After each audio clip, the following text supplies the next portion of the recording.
요즘 근래 자주 하나님 얼마나 크신 분인가 그런 걸 새삼스럽게 느낍니다. 화성에서 탐사선이 보내오는 사진을 보면서, 그래서 나사에서는 그 사진을 설명하면서 화성에서도 오래전에 물이 흘러갔던 흔적, 강줄기가 있었던 흔적이었다고 그렇게 사진을 설명하는 걸 보면서, 또 얼마 전에는 꽤 오래전에 화성 한 부분에 큰 분화구 같은 것을 보면서 이것은 호수였을 가능성이 굉장히 많다고, 그런 이야기를 듣고 보면서 하나님 얼마나 크신 분인가 그렇게 느낍니다. 성경 공부 시간에 그렇게 이야기하는 분들도 계십니다. 정말 하나님이 위대하신 분이라고. 얼마 전에는 명왕성이라는 또 다른 태양의 혹성 중에 하나인 그 탐사선에서 보내온 사진 속에서도 나사에서는 생명, 물이 있었던 흔적을 발견하면서 그것은 곧 생명의 존재가 있었을 가능성을 뒷받침해 주는 것이기 때문에 어떤 과학자들은 꽤나 흥분하기도 했었습니다. 하나님이 우리한테 이렇게 말씀하십니다. 지금도 저 하늘을 보라고. 저거 내가 만들었어. 무슨 구체하게 설명하거나 아니면은 안타까운 심정으로 설득하려고 애를 쓰시고는 아닙니다. 그렇다고 그냥 믿으려면 믿으라고 내 팽개치듯이 한마디 하시는 말씀 절대로 안 합니다. 저 바다를 봐라. 그리고 땅을 보아라. 세상을 봐라. 그리고 하나님 말씀하십니다. 지금도 저거 내가 만들었어. 이건 증언이고 이건 선포입니다. 조금 설명을 하고 조금 우리에게 입증하는 자료를 가지고 설득하셨다면 많은 사람들 그렇게 창조가 되었구나 이렇게 인정할 것도 같지만 그렇지 않습니다. 사람들은 옛날이나 지금이나 남의 말은 듣지 않습니다. 내 할 말만 다 떠들고 나서 정작 들어야 될 시간에 귀를 막고 눈을 감고, 그래서 마치 거역과 반역을 자랑삼아 하고 있는 세상입니다. 결코 들으려고 하지 않습니다. 자기 소리는 혼자 다 떠들고, 어쩌면 하나님은 이미 알고 계셨는지 이 세상을 세상을 향하여 사람에게 선포하셨습니다. 자, 봐라. 내가 만들었다고 그랬지. 하늘의 별의 그 수억만 개, 지금까지도 그 별의 숫자를 정확히 아는 사람은 지금까지 수백, 수천의 과학자들이 지나갔지만 한 명도 없었습니다. 앞으로도 없을 것입니다. 그 별을 수효대로 알고 계시고 그 별을 이름대로 부를 수 있는 유일한 하나님, 그분은 창조주이기 때문입니다. 바다와 육지의 경계를 정하셨던, 지금도 정하시고 계시는, 그래서 여차하면은 한순간에 바다와 육지를 뒤바꿀 수도 있는 하나님, 노아 홍수 때 보여주시지 않았습니까? 그런 하나님이 어느 날 아브라함에게 밤중에 데리고 나갔습니다. 그리고 별이 정말 쏟아지는 별, 그 밤에 아브라함을 향하여 이렇게 말씀하셨습니다. 자, 아브라함아, 저 하늘을 봐라.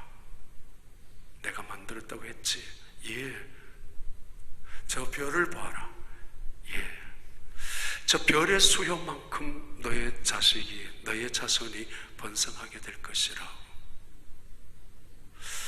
저 그때 아브라함의 심정이 어떠했을까 생각을 해봅니다. 감격이 있었을까? 아니면 말도 되지 않는 이야기라고 그냥 지나갔을까? 지금도 하나님 말씀하십니다. 우리에게 설명하지 아니하시고 천지를 창조하신 하나님은 이 모든 것은 내가 만들었어. 그리고 이건 내 거야. 심술궂은 신의 이야기가 아니라 이것을 알고 시작하라고. 그리고는 날 믿고 날 따라와. 날 믿고 날 의지한 대로, 내가 시키는 대로 순종해야 돼. 그게 사는 길이라고.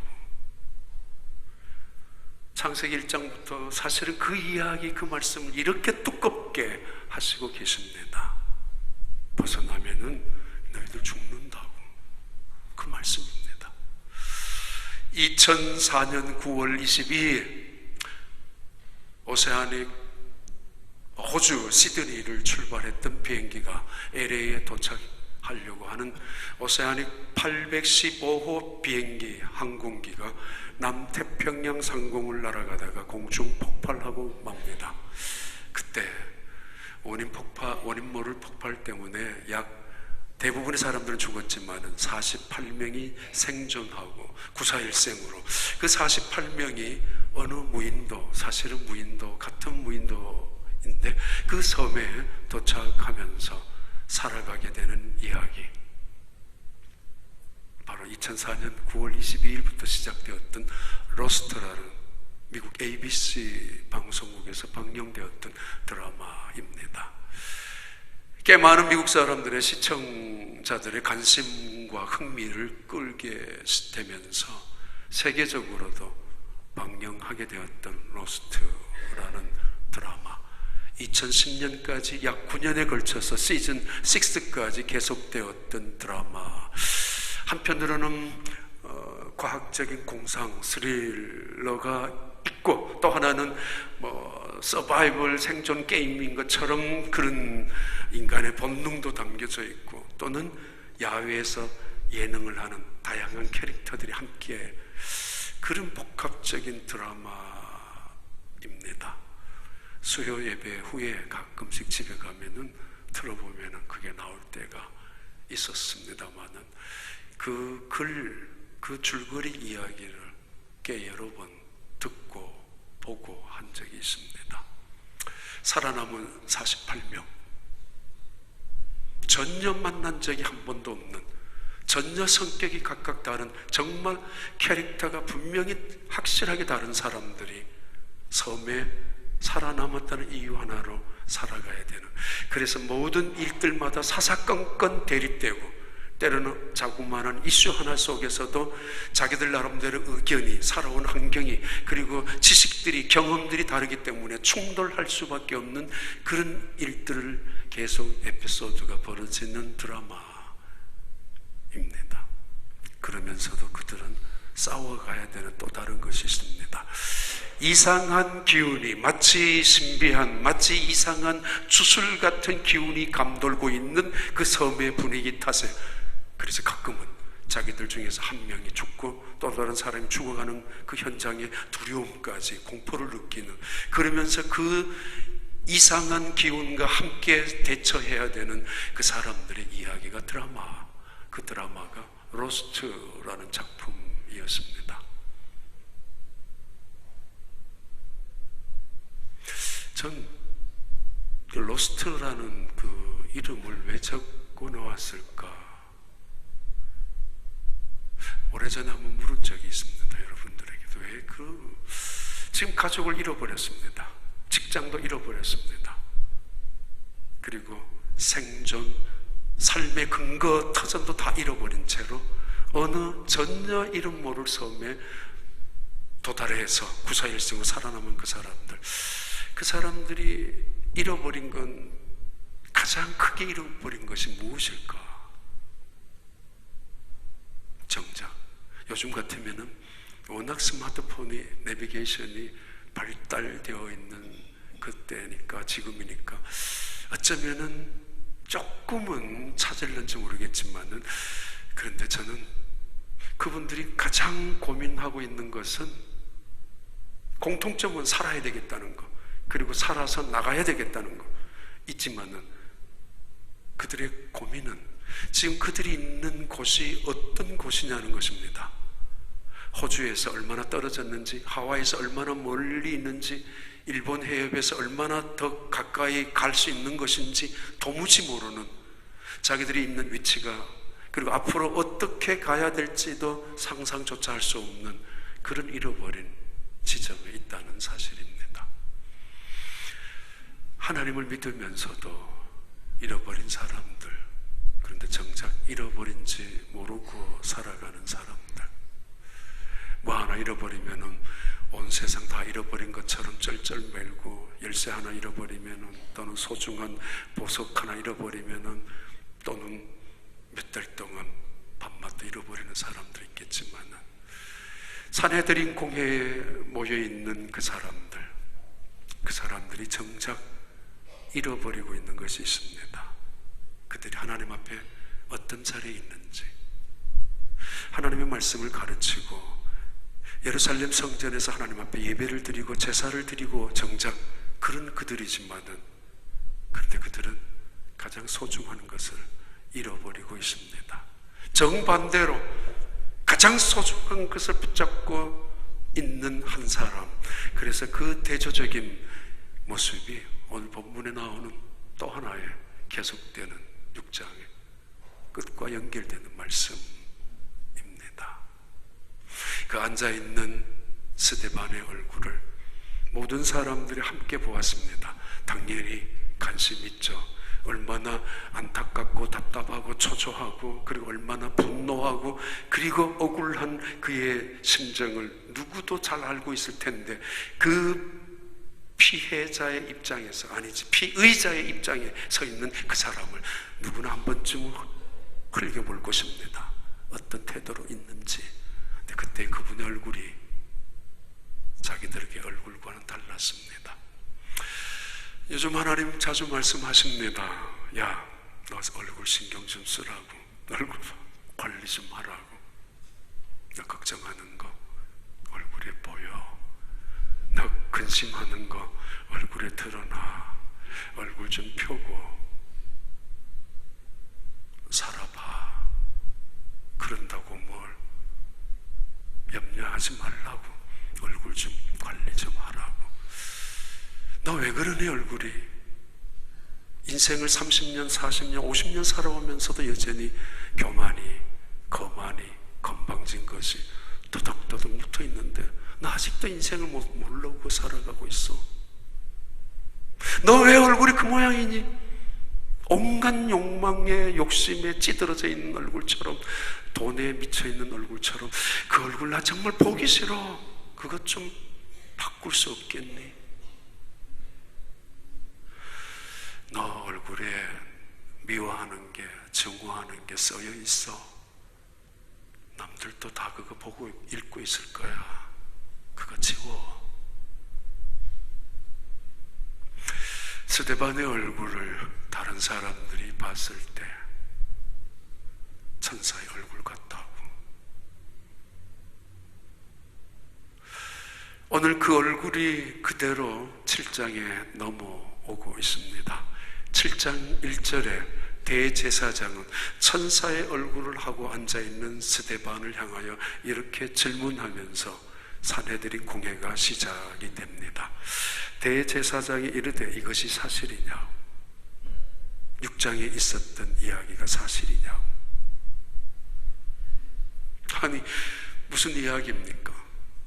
이 사실이냐라고 묻는 질문 앞에 이 스데반은 엉뚱한 대답을 하고 있는 것 같습니다. 어쩌면 지루한, 어쩌면 짜증 날 수도 있는 긴 설교를 7장에서 합니다. 베드로가 했던 설교와는 판이하게 다르고, 앞으로 바울이 해야 되는 설교와도 전혀 다른 그런 역사적인 이야기의 설교를 하고 있습니다. 전 그렇게 생각을 합니다. 왜 이 스데반의 설교를 어떻게 해서 산헤드린 공회 사람들이 듣고 있는가?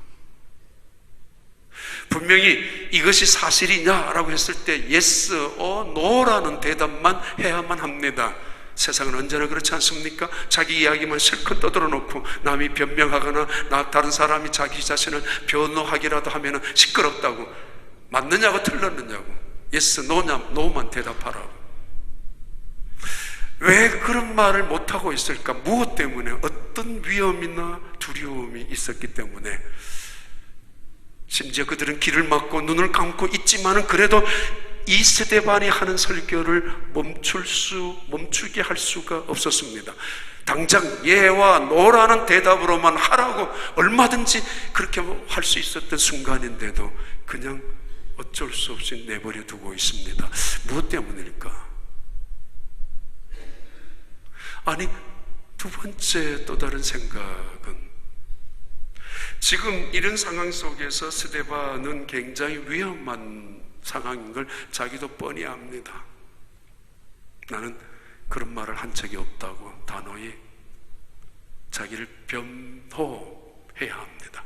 그리고 너희들도 뻔히 알고 있지 않느냐? 이 사람들 중에 많은 사람들이 돈으로 매수되어서 거짓 증언자로 여기 서 있다는 거, 그리고 너희들의 저희가 뻔한 건 너희들이 더 잘 알고 있지 않느냐라고.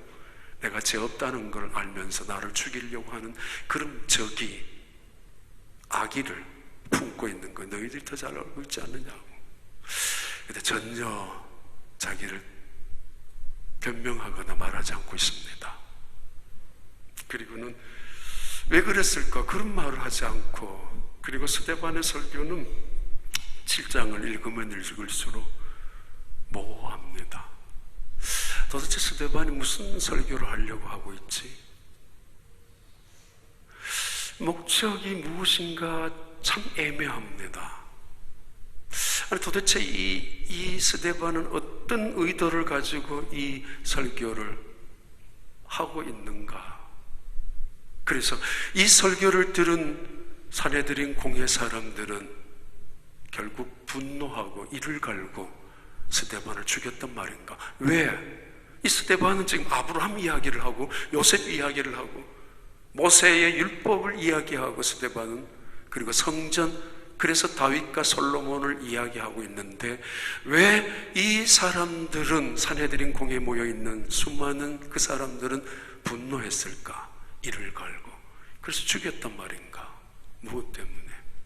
솔직히 쉽게 읽으면서 순식간에 이해되는 본문은 아닙니다.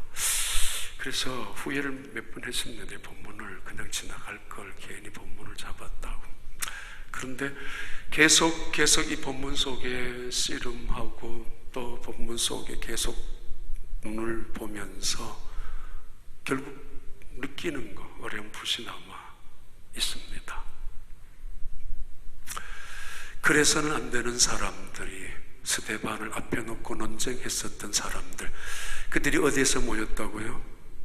구레네 지역에서, 알렉산드리아 지역에, 길리기아 그리고 아시아 지역에서 모였던 사람들, 먼 지역에서 와서 예루살렘에 자기 나름대로 공회를 만들고 회당을 만들고 자기 아시아의 해당 아시아인들이 모여서, 그런데 아주 체계적이고 조직적인 사전에 음모가 있었다는 이야기고, 그래서 그들은 제일 먼저 타켓을 스데반을 죽이자라고 목표물까지 정해놓았다는 것을 짐작할 수 있습니다.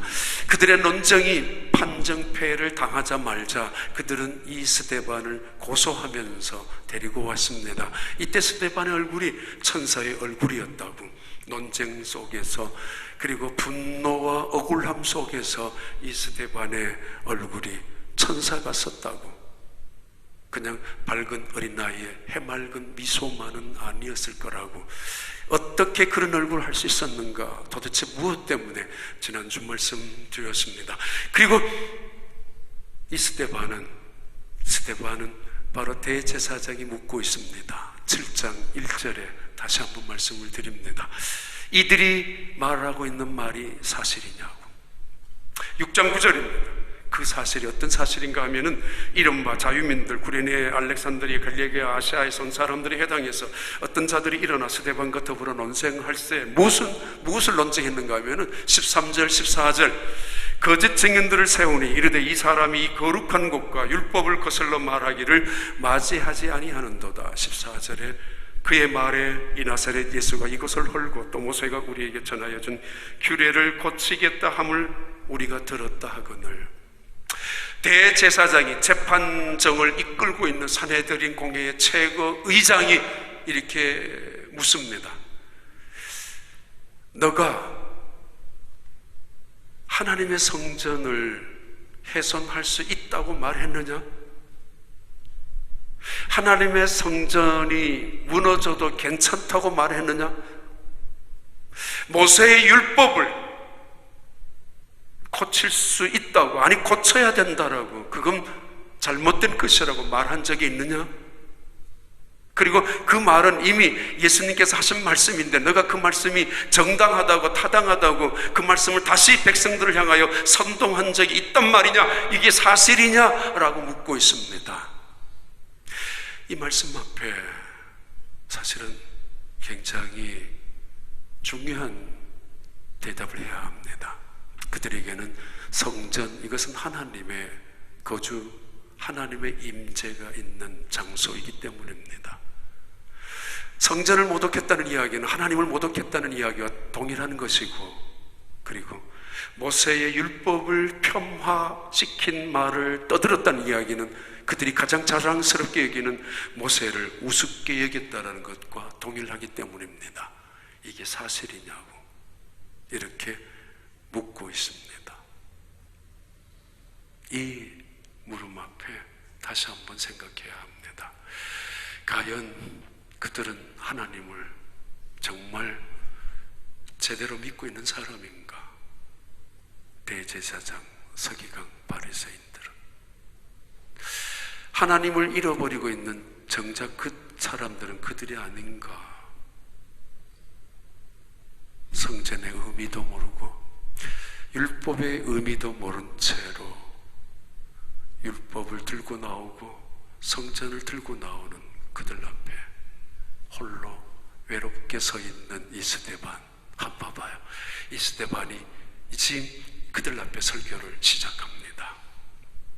이건 살벌한 분위기고 이들의 강압적이고 위압적인 그 태도 앞에 기죽을 수밖에 없는 상황입니다. 그러나 스데반은 태산 같은 모습으로 혼자가 아닙니다.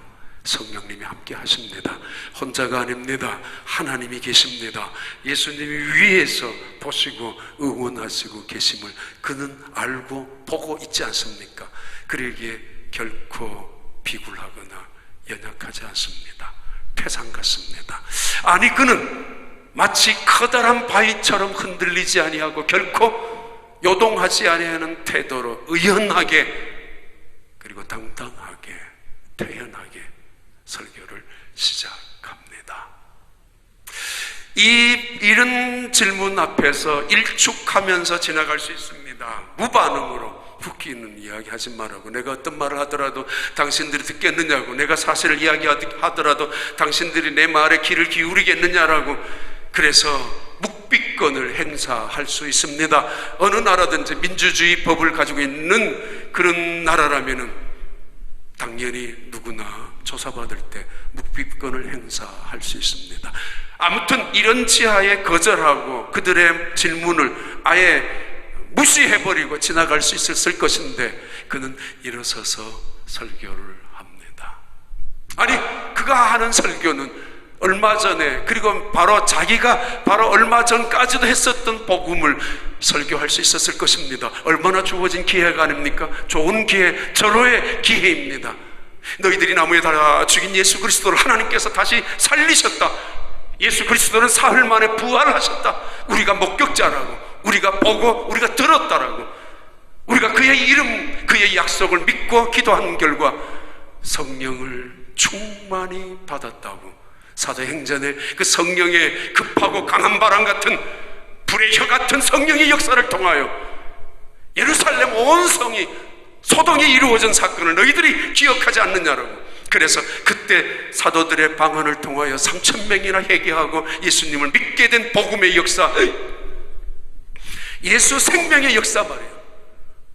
3장에 넘어가서 그 예수의 이름을 힘입어 평생 40년이나 앉아있었던 안진뱅이를 일으켰던 사건 때문에 예루살렘 도성에 또 한 번의 소동이 일어난 거 다들 기억하고 있습니다.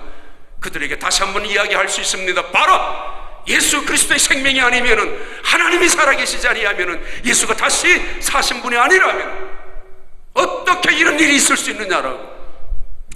그런 그들의 입을 막으려고 수없이 위협하고 협박하고 채찍을 때렸지만은 사도들과 더불어서 초대교회 성도들 120명, 3,000명, 5,000명 수많은 성도들은 날마다 예수가 그리스도임을 복음을 통하여 증거하지 않았습니까? 기회만 있을 때마다. 그럼 지금 다시 한번 이 스데반은 그들을 향하여 예수가 부활하셨다라는 사실을, 다시 부활하신 예수의 생명의 능력이 우리와 함께 한다는 사실을, 그래서 그들에게 단호하게, 그리고 그 복음의 능력과 역사를 보여줄 수 있었던 시간임에도 불구하고 그는 그것을 뒤로하고 이렇게 설교를 제3의 방법으로 합니다. 왜 그랬을까? 그리고 무슨 의도였는지 듣는 사람들은 꼼짝 못하고 들었었고, 끝나고 나서 들었던 사람들은 그를 죽여버렸단 말인가? 도대체 어떤 설교였는데. 7장 2절과 3절입니다. 함께 읽습니다. 스데반이 이르되 여러분 부형들이여 들으소서. 우리 조상 아브라함이 하란에 있기 전 메소포타미아에 있을 때에 영광이 하나님이 그에게 보여 3절에 이르시되 내 고향과 친척을 떠나 내가 내게 보일 땅으로 가라 하시니, 아브라함을 말합니다. 아브라함, 그들은 알고 있습니다. 그리고 아브라함을 자랑스럽게 자기의 조상인 것을 고백하고 있고, 그리고 아브라함은 믿음의 조상이란 사실을 그들의 마음속에 늘 자부심으로 갖고 있습니다. 봐요. 하나님이 아브라함을 어디에서 불러내셨는지, 갈대아 우루, 티그리스 강과 유브라데스 강 그 사이에 삼각지 델타가 형성된 그 지역, 가장 비옥한 땅이었습니다. 나일강 하류보다가 훨씬 더 비옥한 땅, 그때 당시에 가장 풍요로운 풍성한 식물 곡식을 통하여 많은 사람들이 부여를 누릴 수 있었던 그 갈대아, 바로 메소포타미아의 문명이 이루어진 그 땅. 꽤 많은 역사 고고학자들은 지금도 발견하면서, 고고학을 하면서 이미 그때 당시에 바퀴가 달린 교통 운송 수단이 있었고, 상하수도가 일정 제한되어 있지만은 되어 있었고, 도로 포장도 돌로 이루어진 것이지만은 도로 포장까지 되어 있었던 곳이라고, 편리한 문화와 문명의 시설이 갖추어져 있었던 메소포타미아 문명, 갈대아 우루에 살고 있었던 이 아브라함, 하나님이 아브라함을 불러내셨습니다. 그 지역에 성공을 꿈꾸고 출세를 꿈꾸고 있는, 그래서 인간이 가지고 있는 행복과 어떤 지위에 대한 야심을 갖고 살아가는 문화 문명의 공동체 속에서 하나님은 아브라함을 불러내십니다. 그리고 이렇게 약속하셨습니다. 너가 원하는 땅, 너가 원하는 축복, 너가 원하는 이름의 명예, 그리고 너가 꿈꾸는 자손 내가 줄게. 내가 책임질 거야. 나와.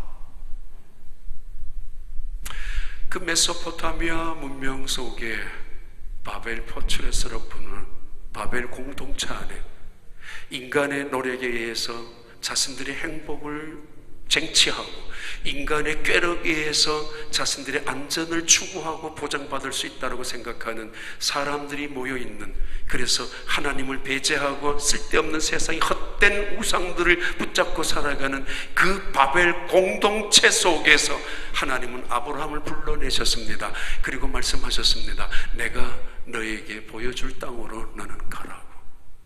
씨족 중심 속에, 혈연 공동체 속에 부족을 중심에서 살아가는 그들은 언제나 그 부족 단위가 가장 안전한 삶의 단위였고, 이 씨족이나 혈력을 떠나가면은 그들은 혈혈단신으로 위험에 노출되어서 언제나 가장 고독한, 아니 쉽게 다른 사람들에게, 적에게 잡혀 죽을 수도 있는 상황입니다. 그러기에 부족 공동체 안에, 혈연 공동체 안에 그들은 그것이 곧 안전지대였습니다. 하나님은 그를 불러냅니다. 그리고 말씀하셨습니다. 내가 너의 안전이 되어줄게. 내가 너의 안전을 지켜준다니까. 자, 날 따라와. 날 따라오라니까. 위험한 일입니다. 모험입니다. 혈혈단신 아브라함, 더더구나 자식 하나 낳지 못하는 그 아브라함에게 하나님 그 약속까지 하셨습니다. 자손도 내가 줄 테니까 나오라고. 그 불임 공동체 안에 있는, 인간에 의해서 별별 조작을 하지만은 하나도 제대로 만들지 못하는 그 공동체 안에 있는 그를 끄집어내면서 하늘을 보여주십니다. 내 자손이 저렇게 별처럼 될 거야.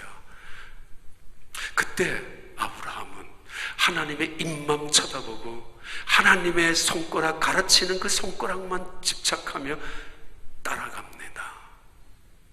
그래서 그것을 믿음이라고 부릅니다. 봐요. 아브라함이 긴 여정을 통하여 갈대아 우르에서 하란으로, 하란에서 가나안으로, 가나안에서 베델과 헤브론과 세겜, 길가를 거쳐서 애굽으로 내려갔다가 다시 애굽에서 건너와서 가나안 땅까지 다시 되돌아오게 됩니다. 지금 스데반이 말씀하려고 하는 의도는 이것입니다. 하나님이 그를 부르셔서 가나안 땅에 정착시키려고 부르셨는데, 그러면 하나님은 가나안 땅에만 계셨단 말이냐? 애굽에도 계셨고 길갈 세겜에도 계셨고, 아니 하란 땅에 있을 때도 하나님은 그때도 이미 계셨고, 아니 시작부터 갈대아 우르에서 끄집어낼 때부터 아브라함에게 약속하듯이 내가 너와 함께 할 것이라는 이 약속처럼 이미 그때부터 여러 곳에서 끊임없이 함께 하셨지 않느냐라고. 어찌 가나안 땅 한 땅에만 제한시킬 수 있느냐? 다른 말로 더 전진한다면은 너희들은 하나님이 성전에만 계시는 줄 아느냐? 아니 성전으로만 하나님의 임재를 제한한단 말이냐? 아니 어찌 성전이 하나님보다 더 크자 말이야. 아니 아브라함을 불러내어서 아브라함을 지켜주시고 인도하시고 결국 그가 전쟁할 때도 승리케 하시고 바로 왕 앞에서도 바로를 꼼짝 못하게 하고 아브라함을 이끌어내셨던 하나님이, 그 하나님의 은혜와 지혜와 능력이 성전을 통해서 이루어진 적이 있느냐? 그때 성전도 없었고 모세 율법조차 없었다라고. 이 이야기는 직접 말하고 있지 않지만은 듣고 있는 그 사내들인 공의 사람들은 가슴이 철렁 내려앉으면서 듣고, 그래서 감히 그 순간에 입을 막지 못하고 있는 것 같습니다. 아브라함 믿음의 조상입니다. 근데 그때 성전도 없었고 아직 그때 율법조차도 없었습니다. 그럼 아브라함도 하나님 모독죄로, 성전 모독죄로, 모세의 율법을 폄하시킨 죄로 죽여야 되지 않겠느냐라는 그런 의도가 있는 것 같습니다. 이 성전보다 크신 하나님. 창세기 12장 봐요. 1절부터 3절까지. 여호와께서 아브라함에게 이르시되 너는 너의 고향과 친척과 아비 집을 떠나 내가 내게 보여줄 땅으로 가라. 2절에 내가 너로 큰 민족을 이루고 내게 복을 주어 내 이름을 창대하게 하리니 너는 복이 될지라. 3절 너를 축복하는 자에게는 내가 복을 내리고 너를 저주하는 자에게는 내가 저주하리니 땅의 모든 족속이 너로 말미암아 복을 얻을 것이라 하신지라. 4절에 이에 아브라함이 여호와의 말씀을 따라갔고 롯도 그와 함께 갔으며, 뭐예요? 성전 없었던 그 시대, 율법도 없었던 그 시대 아브라함은 믿음 생활을 잘 했었고, 아니 하나님은 아브라함을 언제나 지켜주셨고 동행하셨습니다. 이 어리석은 인간들아, 사내들인 공예. 성전이 굿입니다. 율법도 굿입니다. 히스기야 수요 예배 때 말씀을 드렸습니다만은, 그러나 더 베스트가 오면은 굿은 베스트 앞에 그 자리를 양보해야 합니다. 성전이 나쁜 것이 아니라 하나님이 약속하신 장소, 그의 백성을 만나겠다고, 죄를 용서해 주시겠다고, 그리고 그의 백성을 축복하시겠다고 약속하여 주신 장소, 그의 백성과 만나는 장소를 정해놓은 것이 성전임에 틀림없습니다마는, 그러나 하나님은 어디에나 언제나 계시는 분이 하나님이시고 언제나 그의 택한 백성들과 동행하시는 분이 하나님이십니다.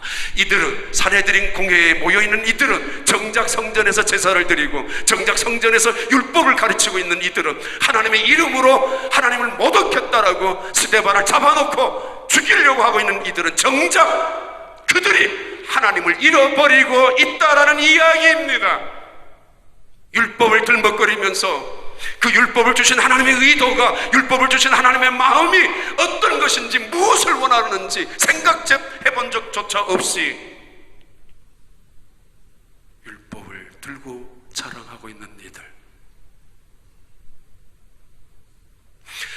아브라함에게 나와라, 내가 너의 안전을 보장해주고, 아무도 그를 손을, 혼자 가니까, 외롭게 가니까 누구도 그를 우습게 봅니다만 건드려 봤던 사람들, 멜기세덱이나 바로왕이나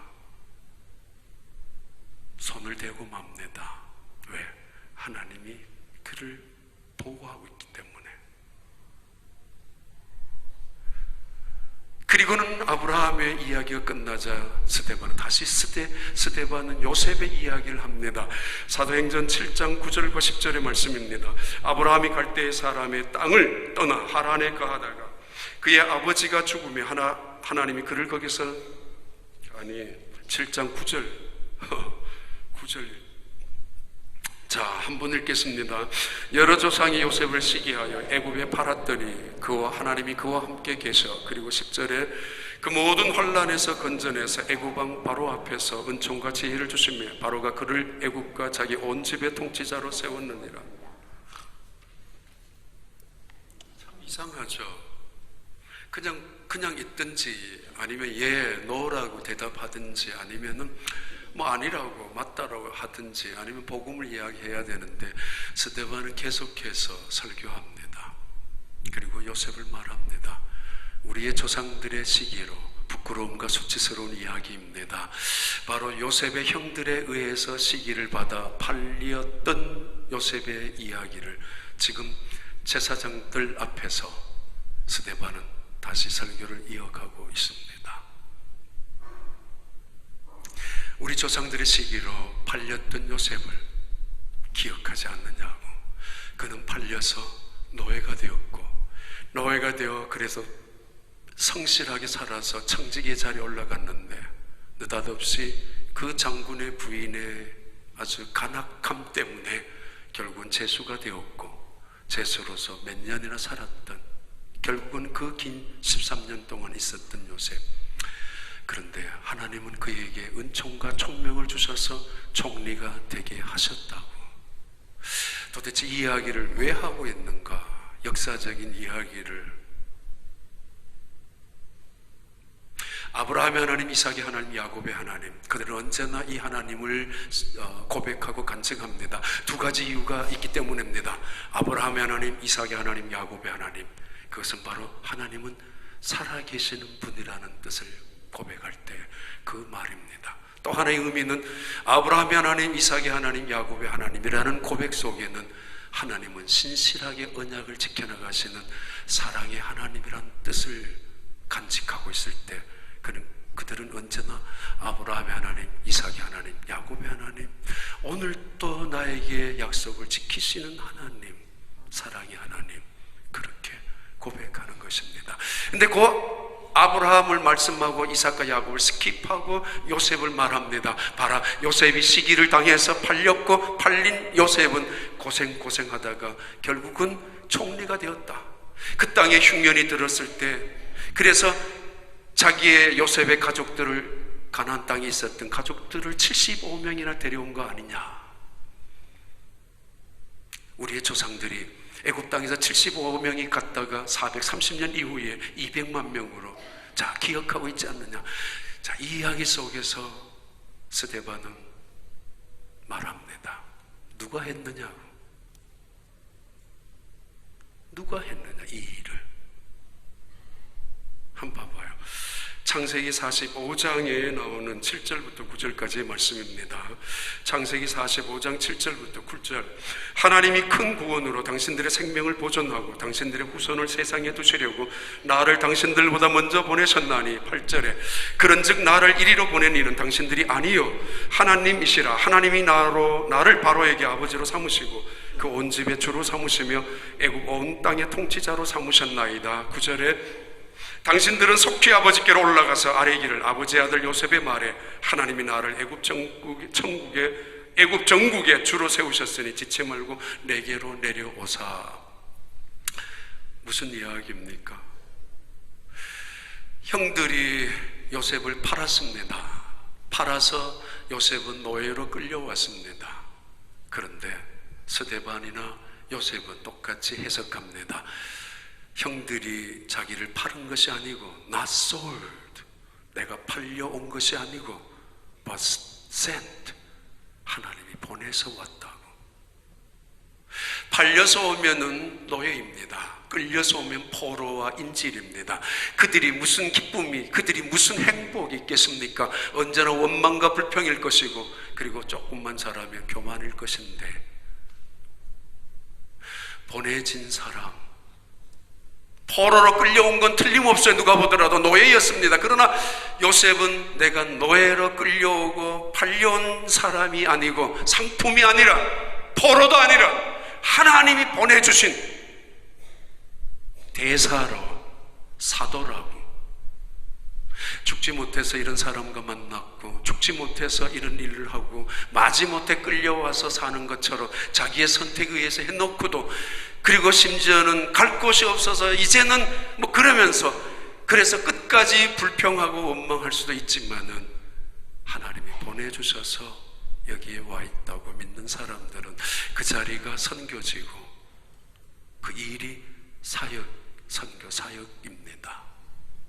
요셉은 그렇게 고백했었고 스데반은 그것을 말하고 있습니다.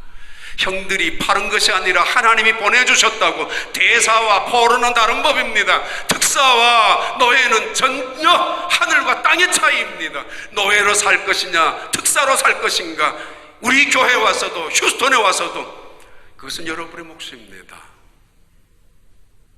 그리고 그가 노예로 살면서 보디발 장군 집에 팔려왔지만은 보디발 집에 끌려온 것이 보디발이 사서 데려온 것이 아니라 하나님이 그 가정에 보내주신 것이고, 청지기가 되게 한 것도 보디발의 인격 때문이 아니라 하나님이 하신 것이고, 그리고 그의 아내의 그 짓 때문에 제수로 끌려간 것도 억울한 것이 아니라 하나님이 하신 것이라고, 하나님이 허락하신 것이라고. 그렇다면 가장 최상의 것이고, 나는 알지 못하지만 가장 최선의 것이고, 어쩌면 적진 깊은 곳에다가 나를 가장 안전한 생명싸개로 지켜주시는, 마치 모세가 바로의 궁궐 속에 자랐던 어린 시절처럼. 그래서 요셉은 결코 13년이란 세월 속에 불평 하나 하지 않았고, 제수로 살았지만은, 옷이 찢어졌지만은, 비단 옷이 노예의 옷을 입고 있었지만은 노예처럼 살지 않았고, 심지어 그 노예의 옷이 다시 찢어지고 제수의 복장을 하고 있었지만은 한 번도 제수처럼 살지 않았습니다. 하나님의 사람으로 살아갔었습니다.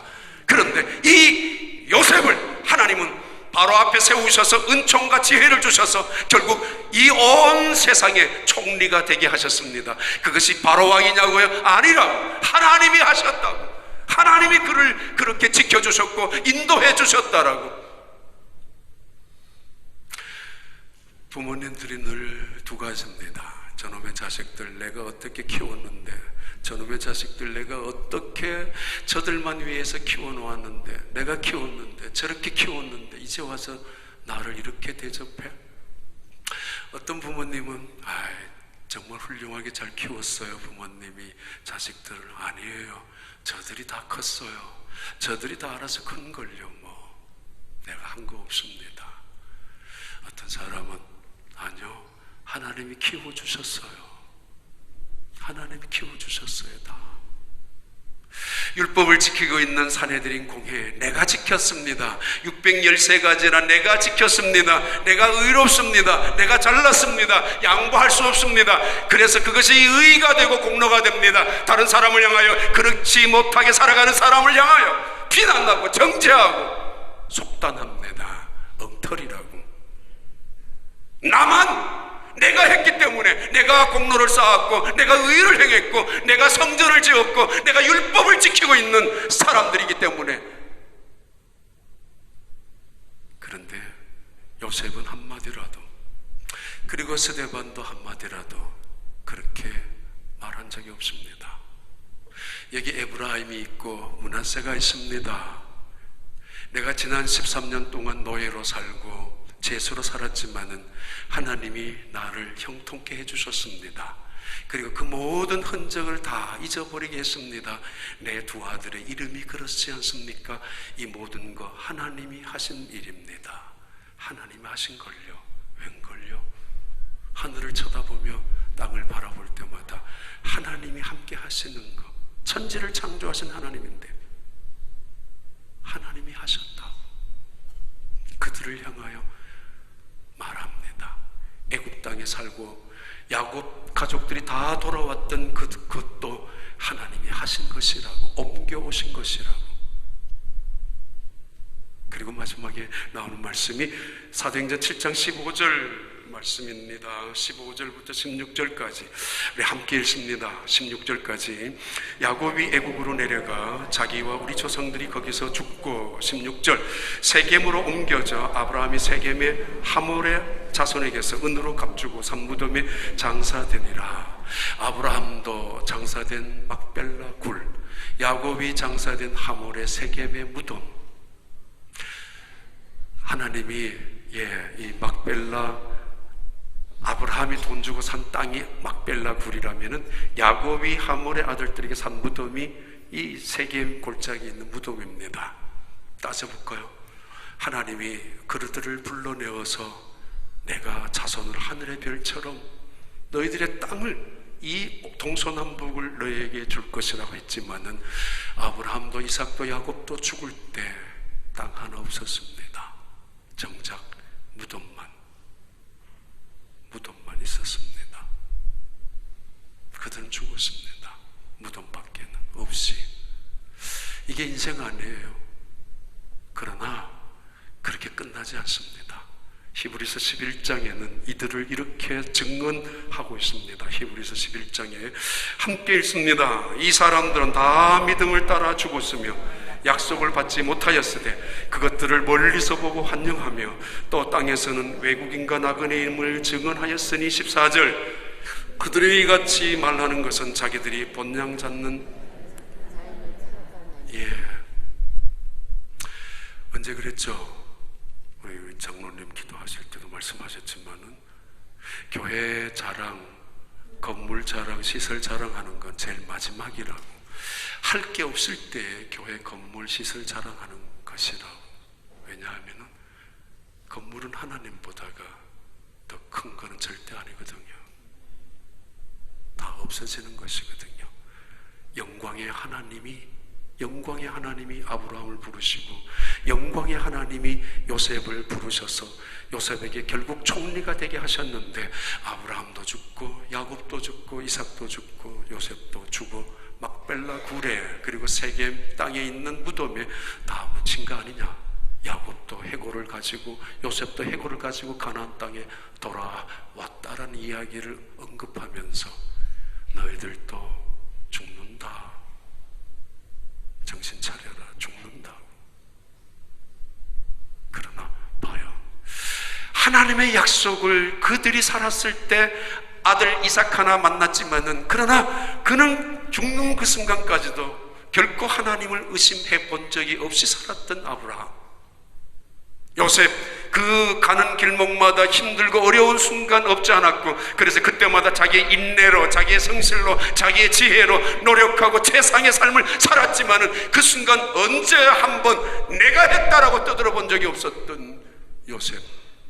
그들도 다 죽고 말았습니다만은, 그러나 그들은 이 땅에 남겨둔 땅 하나 없었고 자손 하늘의 별처럼 바라보지 못했지만은 그들은 지금 본향에서 하나님과 함께 있습니다.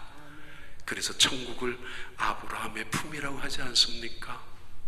아브라함의 품에 안긴 거지 나사로의 이야기 알고 있지 않습니까?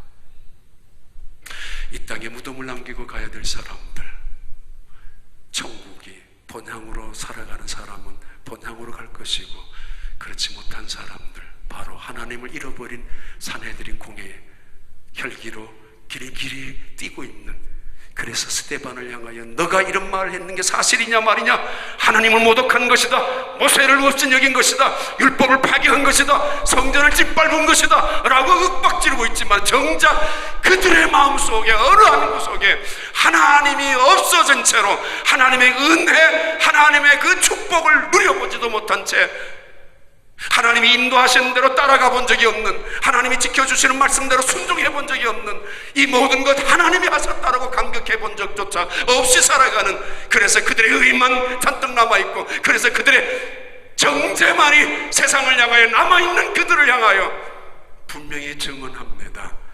어느 쪽에 너희들의 무덤이 있을 것이냐.